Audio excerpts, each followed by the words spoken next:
Pour le deuxième numéro de son podcast 20h25, le président du PDCIRDA a donné son opinion sur l'organisation de la convention du parti. Ci-après, ses propos aux journalistes. Tidjane Thiam, bonsoir. Comment allez-vous, Tété? Je vais bien. Moins depuis la dernière rencontre. La CA a publié le bilan de la phase de recensement de l'Arlé 2024. Tété, c'est exact. Cet exercice était une innovation, un risque qu'on a un peu pris tous les deux. Je me réjouis que ça ait suscité de l'intérêt chez nos compatriotes et même au-delà. Pour ce qui est de l'Arlé, ça a été un succès croissant. Ce qu'on a vu à travers les chiffres, c'est que dans la 4e semaine, on a fait pratiquement autant que dans les 3 premières semaines. En réalité, on a fait bouger 1,5 million d'Ivoiriens. C'est quelque chose qui arrive assez rarement, pas tous les jours. Donc c'est un succès. Mais surtout, il y a un engouement continu. Nous, au niveau du PDCI, nous avons commencé à encourager les uns et les autres à établir leurs papiers pour pouvoir s'inscrire. Donc on sait qu'il y a un pipeline,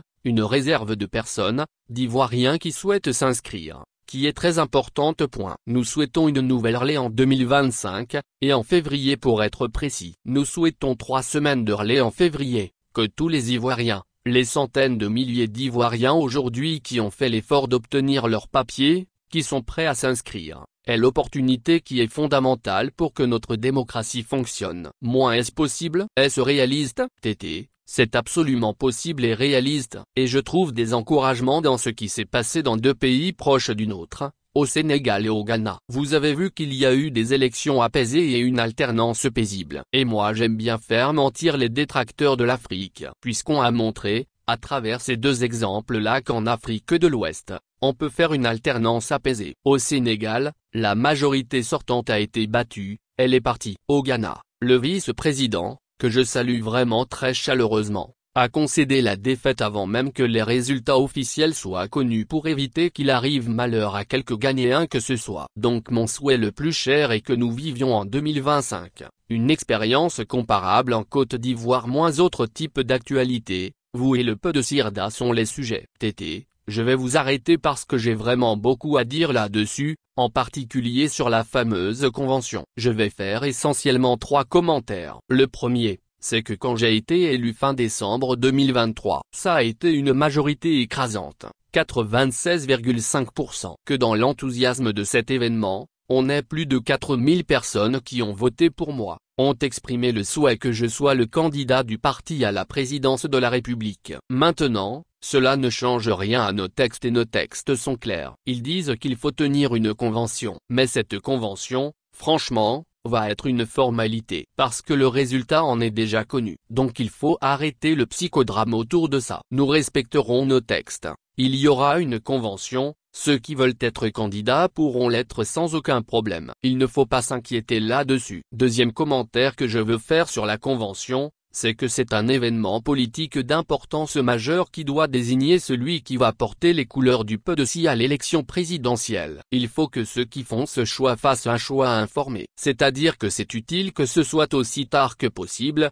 pour avoir le maximum d'informations. Aujourd'hui, les anglo-saxons disent l'éléphant dans la pièce, mais il y a un sujet sur la table qui est fondamental, à savoir, qui sera le candidat du RHDP? C'est une donnée fondamentale. Essayez de tenir une convention quand on n'a pas la réponse à cette question. Est-ce que c'est la meilleure approche? Le PDCI et son président se réservent le droit de choisir le moment optimal pour que cette convention se tienne pour maximiser nos chances de victoire. Et donc nous n'avons pas encore pris de décision sur ce point pour des raisons qui sont évidentes. Le troisième commentaire que je ferai, c'est sur la compétition. Ça me fait sourire parce que je vais parler de moi si vous le permettez, pendant 2 minutes. La compétition, c'est l'histoire de ma vie. Moi j'ai passé le bac ici en 1980, beaucoup d'Ivoiriens n'étaient pas nés mais je peux vous dire en 1980 j'ai été le premier de Côte d'Ivoire au baccalauréat. C'est officiel. Ensuite je suis allé en France, en classe préparatoire, en mathématiques supérieures, chaque année.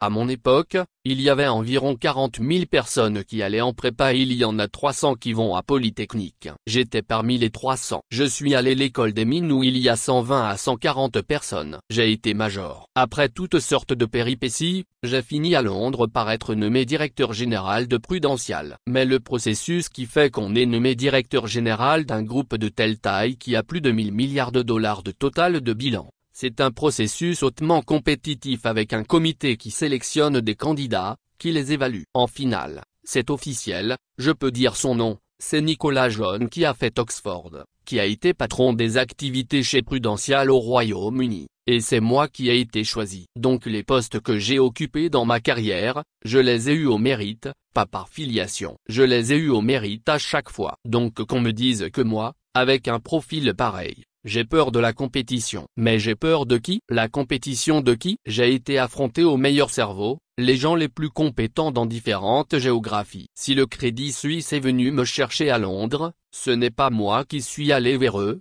ce sont eux qui sont venus me chercher, qui ont voulu que je vienne parce que la banque était dans une situation désespérée. Tout ça pour dire que je n'ai pas peur la compétition. J'invite tous ceux qui sont au PDC et qui souhaitent être candidats à la convention, de venir m'affronter et je les battrai. Le dernier commentaire que je ferai c'est sur ma fameuse absence de Côte d'Ivoire. D'abord, l'évidence. Tout le monde sait que j'étais absent de Côte d'Ivoire. Les 96,5% des électeurs du PDC qui ont voté pour moi à Yamoussoukro, savent que j'étais absent de Côte d'Ivoire. Moi je fais confiance à l'intelligence du peuple ivoirien. J'ai dit à Soubré, quand j'ai parlé de lead, aujourd'hui compris par tout le monde. Le peuple a une grande intelligence et ce qui compte pour eux, c'est de savoir qui peut les aider. Ce n'est pas un concours de présence. On n'est pas à l'école. Ce n'est pas un concours de présence. C'est un concours de résultats. J'ai passé 5 ans aux affaires ici en Côte d'Ivoire. Je suis désolé, mais on parle encore des idées que j'ai émises à l'époque. En octobre 96,